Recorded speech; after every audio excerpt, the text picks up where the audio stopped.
Você conseguiria viver numa sociedade em que a poligamia é comum e faz parte das tradições, em que não ter um filho é algo considerado quase um sacrilégio? Pois é sobre isso que a gente vai falar na resenha de hoje, do livro Fique Comigo, da Ayobami Adebayo. Ela é uma autora nigeriana e esse livro aqui veio na caixinha do mês de julho, da tag Inéditos.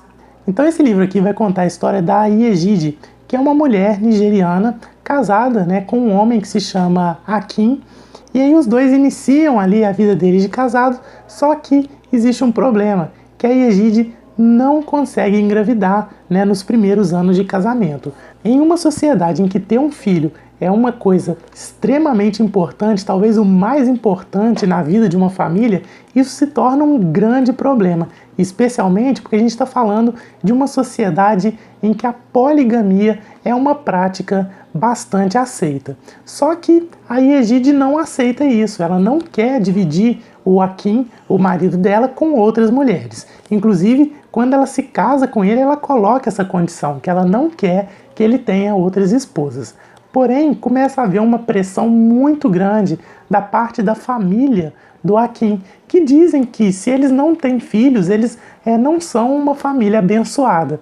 E aí começa a haver uma grande pressão por parte da mãe dele, que começa a levar mulheres para que ele conheça, para que ele se encante por alguma delas e acabe se casando. Só que a Yejide não aceita isso de jeito nenhum. E a coisa vai tomando uma proporção assim dos dois lados, Tanto da família do Akin, que pressiona ele para que ele arrume outra esposa, quanto da parte da Yejide, que não consegue engravidar, mas também não quer que o marido se case com outra mulher.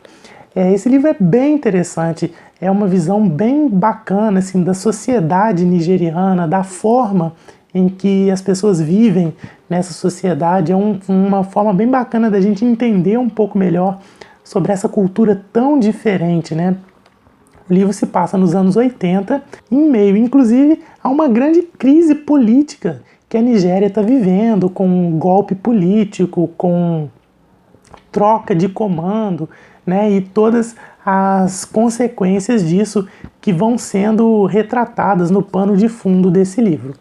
Não dá para falar muita coisa mais sobre a história sem fazer spoilers, mas é interessante a forma como a história vai se desenrolando. No final, a gente tem algumas surpresas, embora não seja um thriller, no sentido de ter grandes mistérios envolvidos, mas a gente chega a se surpreender com algumas coisas nesse livro. A gente vai ter momentos aqui para rir e para chorar, com toda certeza. Como eu disse, o livro também tem um grande mérito ao mostrar bastante sobre a cultura nigeriana, sobre o pano de fundo político e social da Nigéria, daquela época especificamente, Então aqui a gente vai ver bastante sobre a movimentação política daquela época, sobre o golpe de Estado que é dado, sobre a possibilidade de eleições, sobre a coisa das manifestações de rua, da polícia na rua, É uma coisa que vai sendo pincelada no decorrer da história. A gente vê muito da cultura também. Esse livro fala bastante das comidas, o tempo todo a Yejide está falando sobre aquilo que ela está cozinhando para o marido e para as visitas. A Yejide é uma cabeleireira, então a gente vê um pouco também sobre a moda, os costumes, do uso do cabelo naquela sociedade. É algo bastante interessante assim, da gente acompanhar.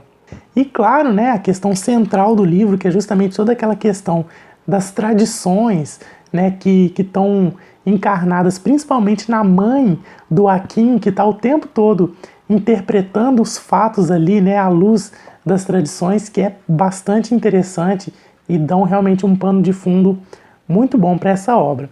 Talvez eu fizesse uma crítica, porque esse livro ele é narrado em primeira pessoa, a maioria dos capítulos são narrados pela própria Yejide, mas em alguns capítulos a gente tem a narração do Akin. E uma coisa que eu não consegui sentir muito foi uma diferença na voz, na hora que a gente tem o Akin narrando. Talvez pelo fato de a gente estar diante de um livro escrito por uma mulher, eu não consegui muito ver essa diferenciação de personalidade no momento que o Hakim está falando. E por isso mesmo não gera uma identificação tão grande, né, com a narração dele. Mas é um problema até menor, né, perto das qualidades dessa obra, né, de tudo aquilo que a gente já comentou aqui nesse vídeo. Então, conta pra mim se você já leu também, fique comigo, o que você achou, ou se você tem vontade de ler esse livro. Esse livro aqui, vale lembrar, ele foi enviado pela TAG aos seus assinantes, então por isso mesmo não é um livro que está disponível nas livrarias. Mas a TAG disponibiliza as edições anteriores, né, das suas caixinhas para venda no site oficial da TAG. Então, se você se interessou, você pode entrar lá e comprar. Fique comigo. Espero que vocês tenham gostado desse vídeo. Dá seu joinha aqui embaixo para ajudar a divulgar o canal e se inscreva no Fósforo se você ainda não é inscrito. A gente está aqui toda semana conversando sobre livros e outros assuntos relacionados à cultura pop. Grande abraço para você e até o próximo vídeo.